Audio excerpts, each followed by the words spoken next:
guys, welcome back to TGP Reactions. I hope you're well, hope you're having a brilliant day, and a great big thank you to anyone that has subscribed to this channel. I really do appreciate that.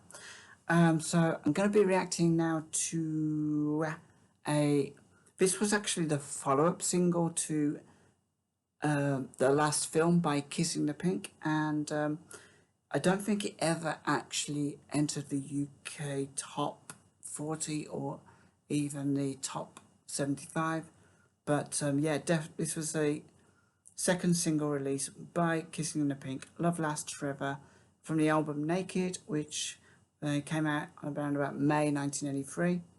They got quite a big lineup: Nicholas Whitecross on guitars and vocals, John Kingsley Hall on keyboards and synths, George Stewart on keyboards and vocals, Josephine Wells on sax and vocals, Steve Cusack on drums and percussion, Peter Burnett on bass and violin, Sylvia Griffin on vocals. Pretty much written by all of the band. So looking forward to this and seeing if it's anything like the last film, which was a really unusual but absorbing track in itself.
I'm enjoying the lyrics so far. It's quite a contradiction in the verse as to what the protagonist is actually feeling, and feeling the opposite, that love actually won't last forever. Needs to get a move on, a bit more hasty, maybe too much haste. The music feels very light and jaunty. I can't help but thinking that maybe a slightly more off-center type of music would have fitted the lyrics a bit better. Um, but yeah, it's an enjoyable track. I can sort of understand why this never charted, but considering what else was around at the time, in '83, especially around the summer of '83, it was just blockbuster time for music really. Um, and it's hard market to kind of compete in really for a band like Kiss and the Pink.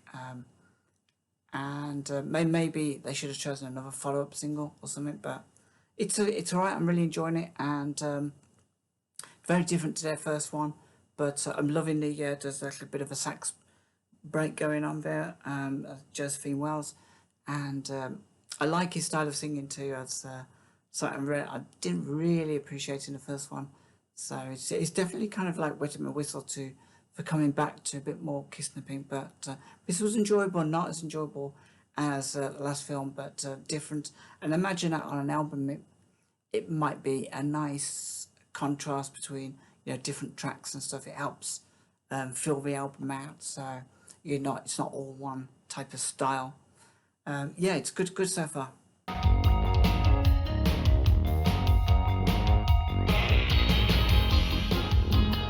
Excuse to move, groom just right. My hair is dry.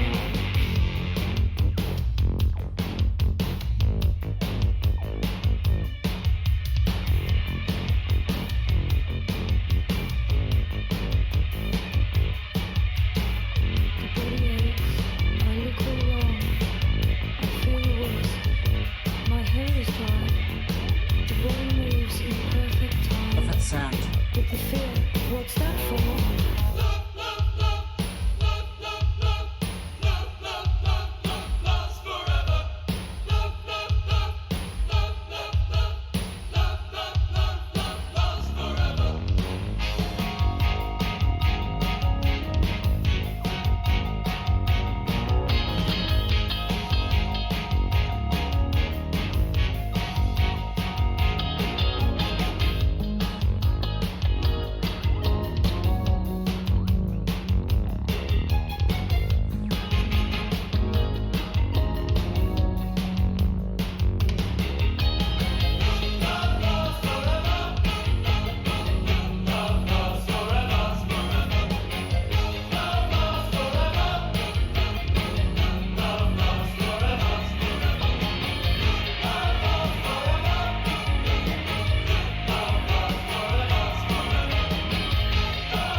Actually, you know what? I got to apologise. I was feeling a little bit let down by the song about halfway through. It was interesting, enjoyable, but I kind of felt it needed like a little bit more. And I think I think it was maybe Sylvia Griffin on the vocals talking through a verse, and we had to fade out and we had to fade back in.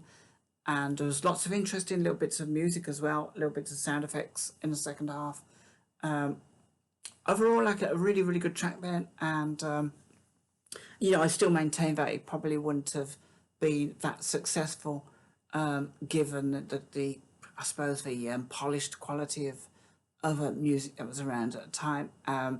But nevertheless, this is a really really good album track, and um, yeah, I'm still not sure how many albums they did. So I'm assuming this was their first album. I might be completely wrong, but I kind of really now want to go back and maybe listen to some more. Somebody did give me a couple of suggestions for tracks to listen to, and I'll have to see from what albums they came from.